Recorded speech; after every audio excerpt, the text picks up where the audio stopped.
ინდუსტრიის წამყვან პროფესიონალებს მასპინძლობს ამ და სხვა თემებზე გიყვებით რამდენიმე წამში. ირაკლი კობახიძის განცხადებით, ჯულიუს ბაერცი, ისევე როგორც კრედიტ სვისი, ივანიშვილის წინააღმდეგ პოლიტიკური შანტაჟის იარაღად გამოიყენება, ამ შანტაჟის შედეგად კი თავად შვეიცარიული საბანკო სისტემა ინგრევა. კობახიძე მიიჩნევს, რომ 2025 წელს 9%-ზე მაღალი ეკონომიკური ზრდა აბსოლუტურად რეალურია. ოცნება თბილისში ახალი მულტიფუნქციური სტადიონის მშენებლობის დაწყებას 2026 წლის გაზაფხულიდან ვარაუდობს. საქართველოში საწვავი გაძვირდა მსხვილ ბენზინგასამართ სადგურებზე, ფასები 5-8 თეთრით დაკორექტირდა.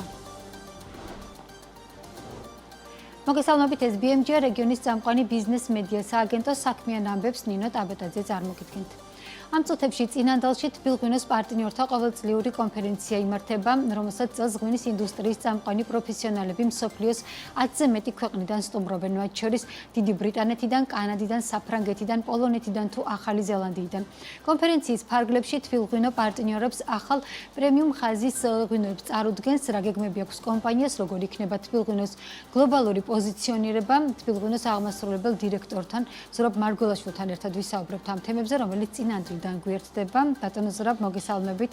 მადლობა თქვენი დროისთვის. გამარჯობათ.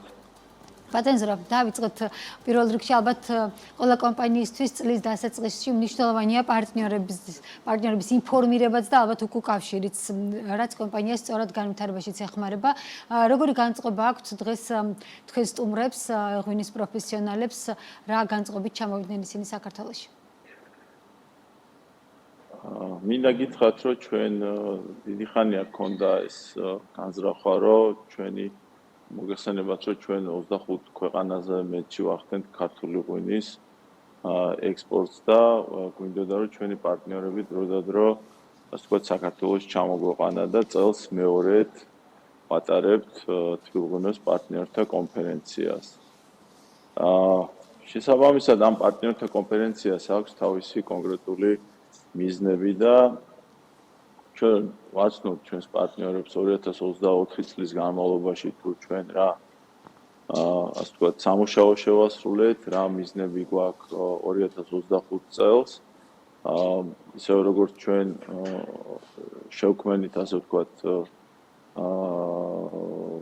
ახალი კომპანიის გლობალური სტრატეგია და ბრენდის არქიტექტურა, რომელსაც ასევე ვაცნობთ ჩვენს პარტნიორებს, მაგრამ ერთ-ერთი ძირეული ამოცანა ჩვენი პარტნიორთა კონფერენციის არის ის, რომ მიუხედავად იმისა, რომ ისინი დიდი ხანია თბილღვინოსთან თანამშრომლობენ და მეტნაკლებად საქართველოზე, ქართულ ღვინოზე არიან, ასე ვთქვათ, გათვითცნობიერებულები, ჩვენ გვინდა, რომ საქართველოს კიდევ უფრო ახლოს გავაცნოთ ქართული ტრადიციები, ქართული კულტურა, განსაკუთრებით მევენახეობა, მეღვინეობის კუთხით, რომ გარდა იმისა, რაც მათ იციან, კიდევ უფრო გაუძლიერდეთ მათ ის რეალური გრძნობა, რომ საქართველოს არის მართლაც განსხვავებული უნიკალური ქვეყანა, რომელსაც შეუძლია მაღალი კატეგორიის ღვინოების, ასე ვთქვათ, წარმოება და რომ აი ზუსტად ამიტომაც ჩვენი ახალი, ასე ვთქვათ, ბრენდის სტრატეგია და არქიტექტურა, რომლის მიხედვითაც ჩვენი ეგრეთ წოდებული ახალი კოლექციის ღვინოები შეიქმნა, რომ ამ ღვინოებმა მსოფლიოში დაეკავოს ღირსეული ადგილი იმ ყველაზე ცნობილ და მაღალი კატეგორიის ღვინოებთან. ანუ შესაბამისად ჩვენი ამოცანა არის, რომ პირველ რიგში საქართველოს მისი მევენახეობის და მეღვინეობის, ასე ვთქვათ, ტრადიციები და კულტურა ამ ხალხისთვის კიდევ უფრო ცნობილი გახდეს და მათ ამ კონფერენციის შემდგომ წაიღონ თავიანთ ქვეყნებში საქართველოს, ასე ვთქვათ, ნაწილი და ეს ემოციური, ასე ვთქვათ, განწყობა გადავიდეს უკვე, ასე ვთქვათ, კომერციულ და, ასე ვთქვათ, საქართველოს კიდევ უფრო მეტ მხარდაჭერაში და წელს ალბათ ისეთი შედარებით ისეთი განსხვავებული წელია, ჩვენ უფრო მეტ პარტნიორს, ასე ვთქვათ, ველოდებოდით, მაგრამ სხვადასხვა მიზეზების გამო ყველამ ვერ შეძლო, ასე ვთქვათ, ჩამოსვლა. ხომ რა ისახა ეს პოლიტიკური ვითარება, რაც საქართველოსია, თქვენი პარტნიორების საქართველოში ჩამოსვლის გეგმებთან დაკავშირებით?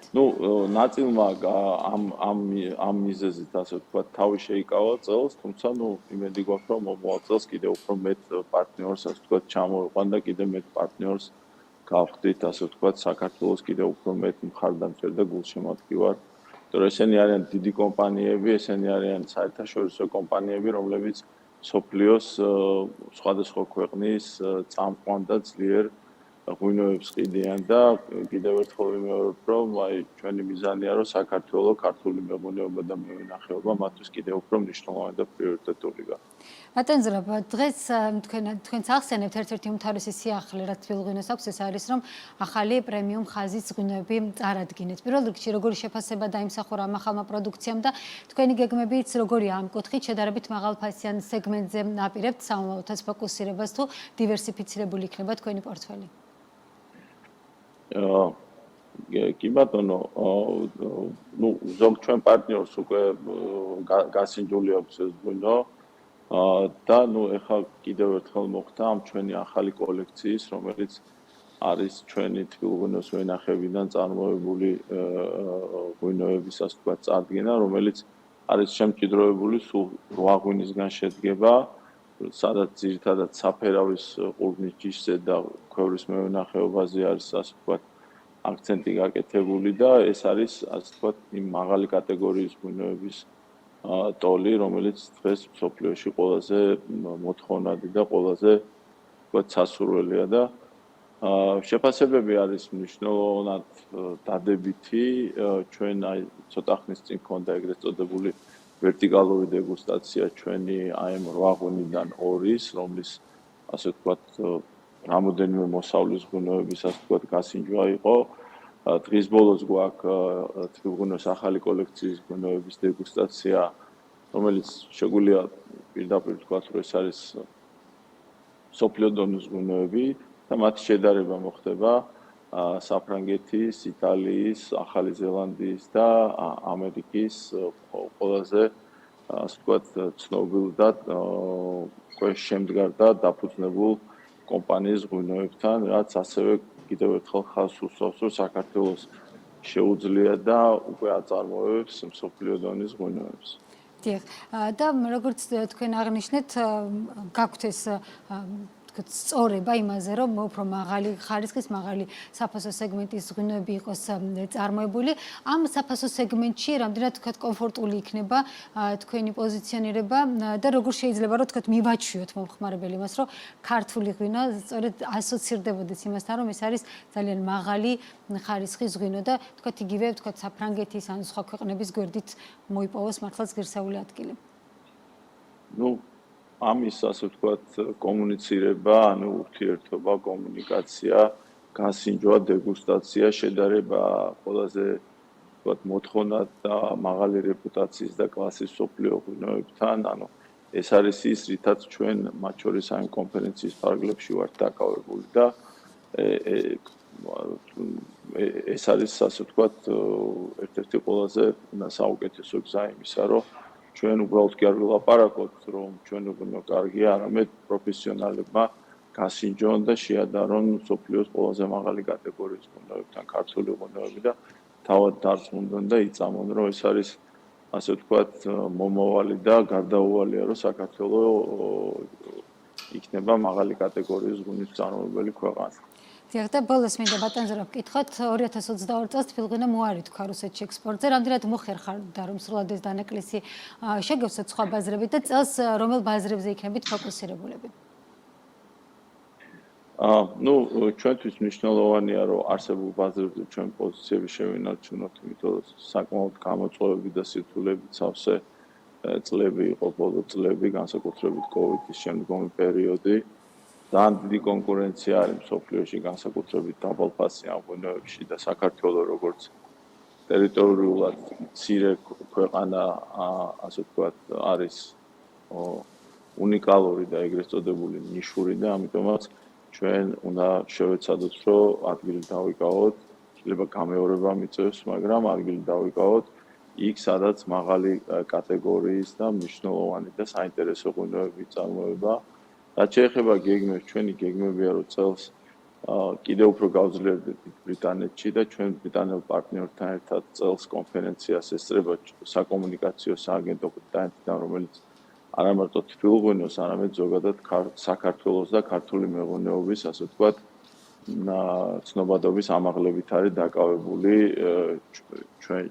ჩვენი მხარდაჭერით.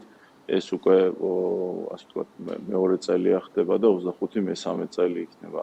ჩვენთვის მნიშვნელოვანი ესეთი ბაზრები როგორც არის დიდი ბრიტანეთი, გერმანია, შეერთებული შტატები, ჩვენ აი გასული წლის ბოლოს პირველი გადატვირთვა სამხრეთ კორეაში გავაკეთეთ და კიდევ ერთხელ ვიმეორებ, რომ გვინდა რომ ჩვენი მეტი რესურსები დაიხარჯოს მაღალგანვითარებულ მეღვინეობის, ასე ვთქვათ, მოხმარების ქვეყნებში. ძალიან დიდი მადლობა, რა თქმა უნდა, წარმატებებით თბილღვინოს აღმასრულებელი დირექტორი ზურაბ მარგველაშვილი იყო ჩვენი სტუმარი, რომელიც წინანდიდან გვერდებოდა, სადაც ის კონფერენციას მასპინძლობს. ახლა კი სხვა თემები, შუა დერეფანში ტვირთბრუნვის ტენდენცია 2024 წელსაც შემორჩენდა, თუმცა ზრდის ტემპი შენელებული იყო. ტრანსკასპიური საერთაშორისო სატრანსპორტო მარშრუტის ასოციაციის მონაცემებით, გასულ წელს ამ გზით 3,3 მილიონი ტონა ტვირთის გადაზიდვა მოხდა, ძლიერად ზრდა 20.9%-ია, თუმცა 2023 წელს ზრდა 86%. საპირისპირო ტენდენციაა კონტეინერების გადაზიდვის მიმართულებით, კონტეინერების რაოდენობა ძლიერად არის გასამაგებული უფრო უკაცრავად, 56500 კონტეინერი გადაიზიდა, თუმცა ზრდის ტემპში მნიშვნელოვანი წვლილი შეიტანა იმანაც, რომ 2023 წელს მკვეთრი კლება იყო კონტეინერების გადაზიდვის კუთხით. ამ მულტიმოდალურ დერეფანში, რომელსაც მრავალი მოთამაშის სინქრონული მუშაობა სჭირდება, გამოწვევები ისევ ნარჩუნდება, რაზეც დღეს შავი ზღვის პლატფორმის ყოველწლიურ კონფერენციაზე იმსჯელეს. როგორ მუშაობს დღეს შუა დერეფანი და როგორ უნდა გამოიყენოს ქვეყანამ შესაძლებლობა? სალომე დანილია, ეკონომიკის დოქტორი, პროფესორი, Silk Road კონსალტინგის პარტნიორი გვერდდება. ახლა პირდაპირ ეთერში და მასთან ვისაუბრებთ ამ თემაზე. სალომე, მოგესალმებით. პირველ რიგში რა ვითარებაში არის დღეს შუა დერეფანი, იმიტომ რომ 2022 წელს იყო ძალიან დიდი მოლოდინები ამ დერეფნის მიმართულებით, რამდენად გამართლდა ეს მოლოდინი და 2025 წელს რა მოცემულობით ხვდებით? მოგესალმებით, მივესალმებით თქვენს მაყურებელს. უპირველეს ყოვლისა, მოგეხსენებათ, რომ უკრაინულ პერიოდში, სწორედ 2022 წლის შემდგომ, ძალიან აქტუალური გახდა შუა დერეფანი, რაც გამოწვეული იყო გეოპოლიტიკური ვითარებით. თუმცა 2022 წელს მოლოდინების მიუხედავად, შუა დერეფნის ქვეყნები არ აღმოჩნდა საკმარისად მზად იმისათვის, რომ აი ესეთი საკმაოდ დიდი რაოდენობის ტვირთნაკადი მიეღოთ. აქ იყო პრობლემა, როგორც ვთქვათ, ყაზახეთიდან აქტაუს პორტის, აზერბაიჯანიდან ალიატის პორტისა და საქართველოს პორტების გამტარუნარიანობის, გამოვყავდი კიდევ მეორე პრობლემას, რომელიც რკინიგზას შეეხება. აქაც გამტარუნარიანობა იყო ნაკლები, თუმცა ერთი ძირითადი პრობლემა და გამოწვევა, რაც მეტწილად ვლინდება შუა დერეფნის განვითარების პროცესში, სწორედ გახლავთ კოორდინაციის პრობლემა, რეგიონალური კოორდინაციის პრობლემა, რომელიც პირდაპირ პროპორციულად აისახება როგორც სატარიფო პოლიტიკაზე, აქ საუბარია გამჭოლი ტარიფების არარსებობაზე და ასევე აისახება დაყოვნების მინიმუმამდე შემცირებაზე. მიუხედავად ამისა, ეს იყო 2022 წლის მოცემულობა, თუმცა 2022 წლის შემდგომ გარკვეული ცვლილებები ხორციელდებოდა, თუნდაც ინფრასტრუქტურულ ნაწილში, იმიტომ რომ ერთ-ერთი ძირითადი გამოწვევა სწორედ ინფრასტრუქტურა გახლავთ. თუმცა აქვე მინდა აღვნიშნო, რომ ინფრასტრუქტურის გაუმჯობესება დროში გახანგრძლივებული პროცესია, განსაკუთრებით შუა დერეფნის შემთხვევაში. მიმდინარე პერიოდში, თუ დავეყრდნობით სტატისტიკას, ბოლო 4 წლის სტატისტიკა არის საკმაოდ ზრდადი ტვირთბრუნვის თვალსაზრისით, თუმცა თქვენც აღნიშნეთ, რომ ეს ესე ვთქვათ ზრდის ტემპი არ არის ცოტათი იკლებს 22 წლიდან 23 წელს და 24 წელს. თუმცა მაინც ასე ვთქვათ მოლოდინი არის დადებითი. რაც შეეხება კონტეინერიზაციის პროცესს, აქაც საკმაოდ გაიზარდა 2023 წელს დაახლოებით 20500 ტეუს გადაზიდვა მოხდა, რაც 2.7 ჯერ 2024 წელთან მიმართებაში 2.7 ჯერ ნაკლები, ანუ თითქმის 3%-ით გაიზარდა 2024 წელს.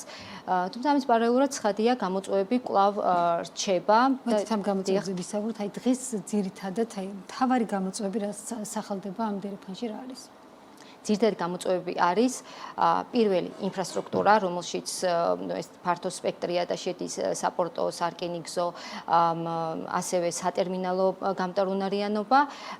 მეორე გამოწვევა გახლავთ დიგიტალიზაცია პროცესის, იმიტომ რომ ტვირთგადაზიდვა არ ხდება ერთი ფანჯრის პრინციპით, რაც ასე თქვათ ართულებს მიკვლევადობას ტვირთის და მესამე პრობლემა ეს არის რეგიონებს შორის კოორდინაცია. თუმცა აქვე მინდა აღვნიშნო, რომ კარეკი ახორციელებს, ეს არის აზიის განვითარების ინიციატივით, ახორციელებს, ესე ვთქვათ, ტრანზიტული კორიდორის გარდაქმნას, როგორც ეკონომიკური კორიდორის. ანუ ახორციელებს რეგიონში ინკლუზიური ეკონომიკური განვითარებას, ეს ძალიან კარგი ინიციატივა არის, ჯერჯერობით ეს ახალი გახლავთ და ვნახოთ, თქვათ რა შედეგებს მოგვიტანს, თუმცა აბსოლუტურად დადებითი მოლოდინით ვხვდებით, თქვათ, ამგვარ ინიციატივას აზიის განვითარების ბანკის მიერ. მოდით ვისაუბროთ სატარიფო პოლიტიკაზეც, რომელსაც ძალიან ხშირად ერთ-ერთ გამოწვევად ასახელებენ ხოლმე ტვირთის მფლობელები, გადამზიდავები, ამბობენ, რომ ეს დერიფანი მაინც ძვირია და შესაძლებელია, რომ აქ სხვა ტიპის გადაწყვეტილებებიც იყოს. მათ შორის სახმელეთო გადაზიდვებზე განსაკუთრებით არის ხოლმე აქცენტი გაკეთებული პორტების მოსაკრებლებზე. როგორ შეიძლება რომ ამ კუთხით მეტად მოქნილი იყოს ეს სატარიფო პოლიტიკა დერეფნის ფარგლებში, იმიტომ რომ ამას ძალიან ბევრი მონაწილე ყავს, ამ დერეფანს არ არის თქვათ ერთი გადაწყვეტილება, ვერ მივიღებთ ასე თქვათ ერთ გადაწყვეტილებას, თუმცა რა თქვათ არსებობს თანამშრომლობის რა თქვათ შეხების წერტილები, ასე თქვათ, რომ ტარიფების კუთხით კონკურენტუნარიანი გახდეს ეს დერეფანი. ერთ-ერთი მნიშვნელოვანი გამოწვევა ნამდვილად ტარიფები გახლავთ, იმიტომ რომ როგორც აღნიშნე არ არსებობს გამჭოლი ტარიფები, აქაც ისევ მივდივართ იმ საკითხამდე, კოორდინაციის პრობლემამდე. ანუ რეგიონალურ კოორდინაციის პრობლემამდე, ტარიფების, ასე ვთქვათ, გამჭოლი ტარიფების შექმნა ცოტათი ინსტიტუციურ ცვლილებებსაც მოითხოვს, მოგეხსენებათ, სხვადასხვა ეკონომიკის მქონე ქვეყნებია გაერთიანებული, შესაბამისად ინსტიტუციური მოწყობაც განსხვავებულია და აქ ასე ვთქვათ, მზაობა ჯერჯერობით ნაკლებია, მაგრამ ვიმედოვნებ, რომ იქნება ერთიანი სატარიფო სისტემის შემუშავებასთან მიმართებით. მაგრამ აქვე მინდა აღვნიშნო, რომ მიუხედავად იმისა, რომ შუა დერეფანი არის საკმაოდ ხარჯიანი, ამის საპირწონედ შუა დერეფანი შეგვიძლია ვთქვათ, რომ ცდილობს, რომ გახდეს ძირითადი არტერია გლობალურ მიწოდებით ჯაჭვის სისტემაში. კერძოდ, აი მაგალითად, დღეს ახლა პრობლემა რომ მოვიყვანოთ წითელი ზღვის პრობლემა, სუეცის არხი არის ჩაკეტილი და ის ტვირთმფლობელები, რომლებიც ტრადიციული საზღვაო გადაზიდვას უზრუნველყოფენ სწორედ იმიტომ, რომ შედარებით უფრო იაფია, ვიდრე თქვათ, სარკინიგზო გადაზიდვა, ამ შემთხვევაში ნახეთ ახლა მაერსკის მაგალითი რომ მოვიყვანოთ, რომელიც უზრუნველყოფს აი ამ ტვირთების გადატანას აზიიდან ევროპამდე. დაახლოებით ამ მოცემული ეტაპზე მას სჭირდება შემოვაროს აფრიკის კონტინენტს ზღვით და ისე მივიდეს ხმელთაშუა ზღვაში ან თქვა შავი ზღვის პირა ქვეყნებში. ამას დაახლოებით სჭირდება აი დროის ჭრილი რო განსაზღვროთ 2-დან 3 თვე. მაშინ როდესაც რკინიგზით გადაზიდვა, ჩინეთიდან რკინიგზით გადაზიდვის შემთხვევაში ბაქომდე, ჩინეთიდან ბაქომდე დაახლოებით 15-16 დღეა საჭირო, 20 დღეა ფოთი-თბილისის რკინიგზამდე და დაახლოებით 40 დღე ევროპამდე. იმ ტვირთმფლობელებისთვის, რომლისთვისაც ტრანზიტული დრო უფრო ღირებულს წარმოადგენს, ცხადია ეს უკვე კონკურენტული უპირატესობით, ასეთ შემთხვევაში კონკურენტული უპირატესობით ისარგებლებს შუა დერეფანი. და რამდენად ბევრი არის ასეთი ეს პრობლემა, მინდა ამ ტვირთებთან დაკავშირებით ესეთ ვისაუბროთ, ერთ-ერთი მთავარი ტვირთის ფორმირებელი ამ დერეფანში შესაძლებელია იყოს, ვთქვათ, ჩინეთი, მაგრამ შეიძლება იყოს შუა აზიის ქვეყნებიც, რომლებიც რამდენად ვთქვათ, აქტიურად იყენებენ ამ დერეფანს, ესეც საინტერესო არის და რა პოტენციალი არსებობს ამ კუთხით.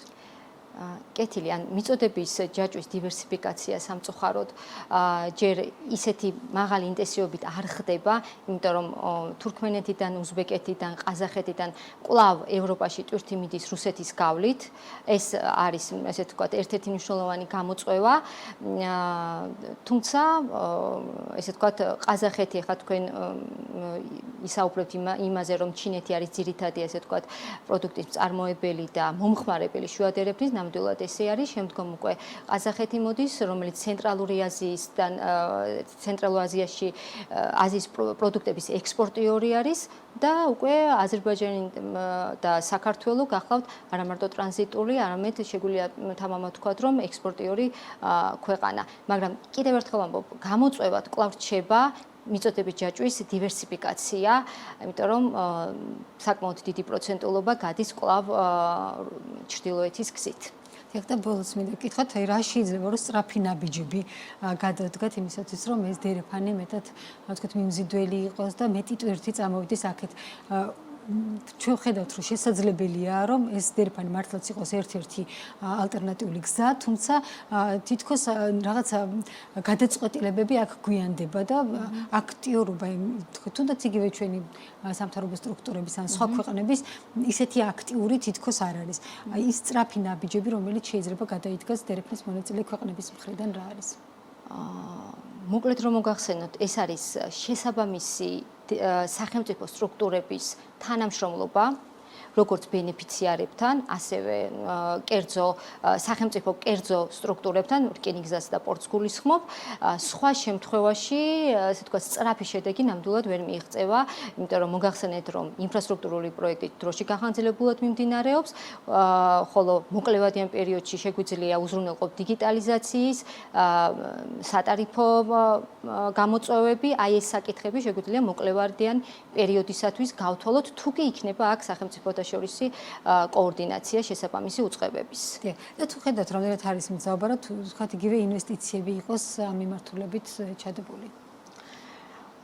ინვესტიციების მიმართულებით მზაობა არის უფრო მეტად ცენტრალური აზიიდან და ჩინეთიდან. მოგეხსენებათ, მუდმივი კორიდორია და მათი ინტერესიც საკმაოდ დიდი არის. კი, არის ცხადია მზაობა, ჩანს, მაგრამ აი თუნდაც მაგალითის სახით ბაქო, თბილისი, ყარსის რკინიგზის გამტარუნარიანობა, ჯერ კიდევ შარშან-მაისის თვეში მოდერნიზაცია მოხდა მისი გამტარუნარიანობის და 1 მილიონიდან 5 მილიონამდე გაიზარდა გამტარუნარიანობა, ესეც ასე ვთქვათ, დადებით ფაქტორს წარმოადგენს ხათი. ძალიან დიდი მადლობა. სალომე დანიელი, ეკონომიკის დოქტორი, პროფესორი, Silk Road კონსალტინგის პარტნიორი იყო ჩვენი სტუმარი. საქმის კურსი ამით დასრულებულია. 17 საათსა და 40 წუთზე ბრუნდებით ეთერში.